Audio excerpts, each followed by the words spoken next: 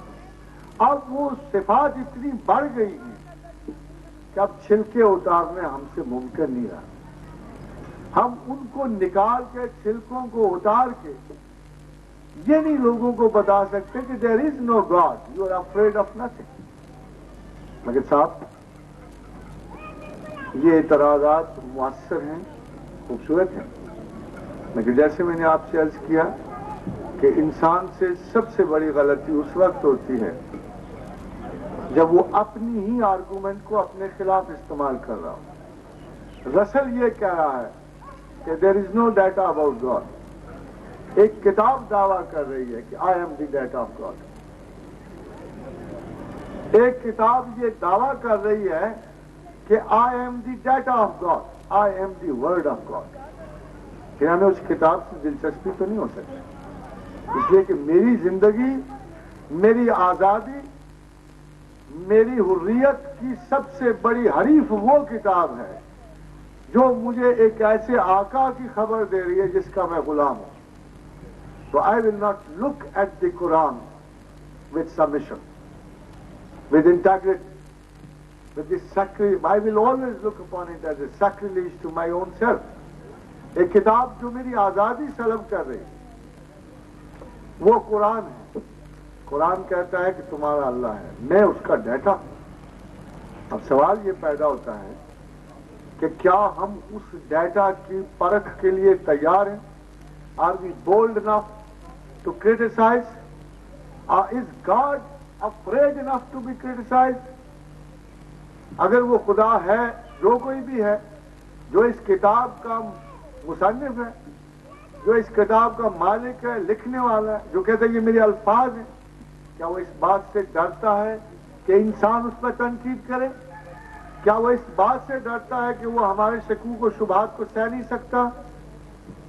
اگر آپ قرآن کھولیں گے تو پہلی دہشت جو آپ پہ طاری کرتا ہے وہ کہتا ہے الف لام میم ذالک الکتاب لا ریب فیہ، یہ وہ کتاب ہے جس میں کوئی شک نہیں۔ آپ سمجھے نہیں کتاب کھلتی کیوں ایسے ہے؟ آپ کو کبھی خیال نہیں آیا کہ آخر کیا ضرورت تھی ایک نیگیٹو سٹیٹمنٹ کو اسرٹ کرنے؟ یہ وہ کتاب ہے جس میں کوئی شک نہیں۔ اس کا اصل ترجمہ ہوگا کہ جس کو شک ہے پھر اس کتاب میں سے نکال لو، جس کو شک ہے پھر اس کتاب میں سے نکال لے۔ یہ میرا ڈیٹا ہے، تم ذہین ہو، سمجھدار ہو، محقق ہو، عالم ہو، جدید ترین علوم کے ماہر ہو، آپ کے پاس تمام معیارات نقد و نظر موجود ہیں، آئیے اور اس کتاب پر شک کی۔ The best way to go through the Quran is to judge it on the standards of criticism, your own wisdom, acquired knowledge, and the highest possible law of philosophy and logic. مگر ایک بات عرض کر، ہمت کی پستی کو تنقید نہیں کہا جا سکتا، کم علمی کو تنقید نہیں کہا جا سکتا۔ ایک کتاب کے برابر آنے کے لیے ہمیں اس کتاب پر پورا عبور حاصل کرنا ہوگا، اس کتاب کے محل وقوع پہ نظر رکھنی ہوگی۔ اب آپ دیکھیے کہ قرآن کس وقت یہ دعویٰ کر رہا ہے، آج سے 1500 برس پہلے، پرہیپس گریکس کے 1500 برس ادھر۔ ہمارے پاس بہت سے اعتراض ایسے آئے جس میں بغیر سوچے سمجھے کہا گیا کہ Quran repeats the words of the older civilization. بہت سارے جدید ترین علماء نے یہ کہا کہ Quran does not justify the knowledge of today, why not جج اٹ ٹیکنیکلی؟ مگر ایک شرط تو موجود ہے کہ قرآن چونکہ کاسمولوجی کی بات کرتا ہے، بایولوجی کی بات کرتا ہے، حقیقت اشیاء کی بات کرتا ہے، وجود اشیاء کو متعین کرتا ہے، اس لیے کم از کم قرآن کو سمجھنے کے لیے ہمارا سپین آف نالج اور وزڈم بھی اتنا وسیع تر تو ہو کہ ہم قرآن کی دی ہوئی ہر سٹیٹمنٹ کو اسی کے تناظر سے پرکھ سکیں. تو قرآن میں دو قسم کی سٹیٹمنٹ، ایک وہ سٹیٹمنٹس ہیں کہ جن کا تعلق عبادات سے ہے. اللہ کہتا ہے نماز پڑھو، you say no not at all, I don't believe in you. Unless you prove yourself to be God, I don't believe in you. قرآن کہتا ہے صدقات ہو، آپ کہتے ہیں خام خواہ، میں کیوں اپنا مال ضائع کروں؟ قرآن میں صرف یہی سٹیٹمنٹس نہیں ہیں، حقائق اشیاء سے متعلق ہیں. سینکڑوں ایسی سٹیٹمنٹس موجود ہیں جن کا تعلق عبادات سے نہیں ہے، جن کا تعلق فرضی خیالات سے نہیں ہے. وہ تمام موضوعات پہ گفتگو کرتا ہوا فائنل اور حتمی فیصلے دیتا ہے. اگر ان میں سے ایک حتمی فیصلہ ٹوٹ جائے، ایک بات غلط ہو جائے، تو قرآن نہیں صاحب قرآن غلط ہو جاتا ہے، کتاب کا مصنف غلط نکلتا ہے. ہی از ناٹ گاڈ. گاڈ کی تعریف میں اگر کوئی چیز شامل ہے، آپ اس کو اللہ کہتے ہیں جو غلطی نہیں کرتا، اور اگر کتاب کی غلطی کنفرم ہو جاتی ہے تو وہ اللہ نہیں رہتا، آپ کی جان ہی آزاد ہو جاتی ہے. آئی وش اٹ ہیڈ بین ڈن. اب میں آپ کو دو چار اس انسیڈنٹل وضاحت سے میں مثال دیتا ہوں. ڈاکٹر صاحب سے میں اتنا ضرور عرض کروں گا کہ اتنی ساری آرگومنٹس جو ہیں، اتنا سارا مطالعہ جو ہے، مختلف آیات قرآنی کے پس منظر کو ڈھونڈنا وہ ایک آدمی شخص میں تو نہیں ہو سکتا. But I will try to explain you one of the major statements which are known to everybody. Ptolemy نے جدول شمسی دی 3000 سال قبل، اور اس نے اس میں یہ کہا کہ زمین ساقط ہے اور باقی تمام ستارے اس کے گرد حرکت کرتے ہیں. یہ جدول نظام شمسی کا قائم رہا، اور اس کے بعد 1526 میں ایک دوسرا بہت بڑا کائناتی سائنسز کا جو آج بھی بابا آدم سمجھا جاتا ہے، کوپرنیکس، اس نے اس کو امپروو کیا. 1526 میں کوپرنیکس نے اس کو امپروو کرتے ہوئے کہا کہ Ptolemy was wrong. The fact is the sun is stationary. The sun is stationary. سورج قیام پذیر ہے اور باقی ستارے اس کے ارد گرد حرکت کرتے ہیں. گیلیلیو کو نظام شمسی کی ترتیب میں کوپرنیکس کا تھیسس فٹ ہوتا نظر نہیں آیا، مگر کچھ انکویزیشن کے خوف سے، کچھ کرسچن مانسٹری کا دباؤ کی وجہ سے اس نے اس کو چھیڑا نہیں. The concept kept on running to the modern age till 1950s، اور 1950s میں ایک مزید سٹیٹمنٹ آ گئی کہ کائنات میں کچھ ثابت ہیں، کچھ سیاح ہیں.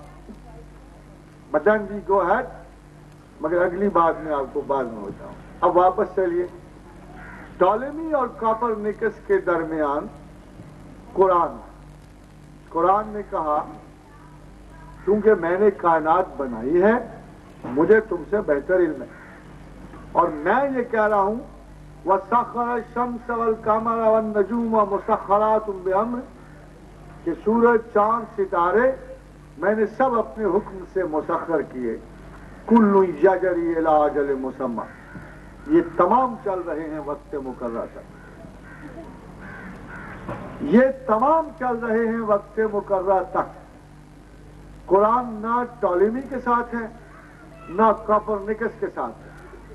اپنی فائنلٹی پہ اتنا مضبوط ہے کہ 1500 برس پہلے نہ اس کے پاس دوربین ہے، نہ خوردبین، نہ وہ خلائی سیارگاہ کا مطالعہ کر رہا ہے.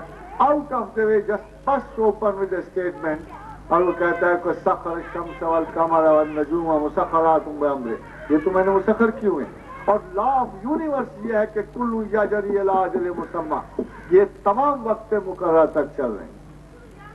آپ میں سے کئی ہزاروں لوگوں نے سورہ یاسین پڑھی ہوئی، صرف وہیں پہ خدا باز نہیں کرتا۔ جو اس کتاب کا مصنف ہے ایک ہی دعویٰ نہیں کرتا بلکہ مزید اس کے آگے بڑھ جاتا ہے، کہتے صرف یہی نہیں ہے بلکہ کل فی فلک یسبحون، ہر ایک اپنے اپنے فلک میں تیر رہے ہیں۔ 1950s گئے، 80s گئے، اسی till the most modern telescopes were fitted، کوئی ماؤنٹ ہیلینا پر کچھ ریڈیو ٹیلیسکوپس ایجاد ہو گئی اور ایکسپلوریشن آف دا یونیورس شروع ہو گئی، اور بڑی دقیق نظری کے بعد، بڑے غور و خوض کے بعد جدید ترین سائنسدانوں نے ایک مکمل اور حتمی، it was not a hypothesis, it was not a theory, it was a law, اور لا انہوں نے یہ دیا کہ everything is moving in the universe, everything is moving in the universe. ملاحظہ کیجئے پھر کل یجری الی اجل مسمى، تمام چل رہی ہیں وقت مقررہ تک، اور اس کے بعد یہ سٹیٹمنٹ دیکھیے سر جیمز جینس کہ everything is moving in the universe. اب آپ خود غور کیجیے، یہ ایک سٹیٹمنٹ، صرف ایک۔ اب ذرا ایک اور لے لیجیے، ان السماوات والارض کانتا رتقا ففتقناہما، یہ کوئی زمین اس طرح بنی ہوئی تو نہیں آئی ہے، یہ تو پہلے آسمان کا حصہ اکٹھے تھے سارے، پھر ہم نے زمین کو پھاڑ کے جدا کیا۔ اب آپ دیکھیے دا 27 تھیسائی آن دی ایگزسٹنس آف ارتھ، ان میں ایک بھی تھیسس اس سے ڈینائی نہیں کرتا کہ earth does not exist as original, it was a part of the skies thrown apart and then it got cold and it is existing the way it is, جیسے اب یہ موجود ہے ویسے ہے۔ وہی 1500 سال والا وہی دعویٰ چل رہا ہے کہ ان السماوات والارض کانتا رتقا ففتقناہما، اور مزید اس پہ ارشاد فرمایا کہ یہ تو کاسمولوجی کی بات ہے، اب ابتدائے حیات کی بات کر رہا ہوں، وجعلنا من الماء کل شیء حی، کہ تمام حیات کو میں نے پانی سے پیدا کیا۔ اور آج مجبوراً تمام تھیسس الٹتے پلٹتے ہوئے فائنلی بایولوجیکل لاز جب مرتب ہوئے تو آج کا بایولوجین یہ اٹیسٹ کرتا ہے کہ all life is created out of water. یہ تیسری ہے۔ اب ذرا خیال کیجئے کچھ ایسی سٹیٹمنٹس بھی ہیں جو آپ کو اس سے بھی آگے بڑھتی ہوئی نظر آئیں۔ اور تم گمان کرتے ہو کہ پہاڑ کھڑے، تم گمان کرتے ہو کہ پہاڑ کھڑے ہیں، ہے یا تمر عمر صحاب، یہ تو سرمئی بادلوں کی طرح اڑ رہے ہیں۔ مجھے اس وقت بڑی حیرت ہوئی صاحب جب آسٹروناٹ نے اوپر سے پہاڑوں کو دیکھا تو اس نے جو اسٹیٹمنٹ دی، it was a literal translation of God's words کہ I am looking at the clouds, mountains, they look like multi coloured clouds running along the earth۔ مگر یہاں آپ کہہ سکتے ہیں زمین کے ساتھ بھاگ رہے ہیں۔ But if you insist on this, and over the last 10 years, these have been able to discover another movement. All mountains are shifting. They are moving inside. They are changing place because of speed. اب جو سب سے بڑی چوٹی تھی پہلے، سب سے بڑی نہیں رہی، جو کبھی چھوٹی چھوٹی ہوتی تھی وہ بلند تر ہو گئی۔ کوشچن یہ پیدا ہوتا ہے، آپ سوچئے، میں نہیں آپ کو کہہ رہا کہ why this authority is so infallible, who's it, یہ کون ہے؟ جب تک آپ اتھارٹی کو غلط ثابت نہیں کرتے اس کے سارے کلیم ماننے پڑتے۔ جب تک وہ اپنے آپ کو، آپ مجھے کچھ بھی کہہ دیں، یہ اصول ہے، لاجک ہے، منطق ہے کہ اس کا وجود نہ ہونا اس وقت ثابت ہوگا جب اس کی آپ ڈیٹا کو غلط ثابت کریں۔ It is on you, the onus of denial is on you, and there is only one way to deny him, to refute his data, to tell him that you are wrong, you are not God, you are impostor. اسے بتانا پڑے گا کہ یہ دعویٰ باطل ہے،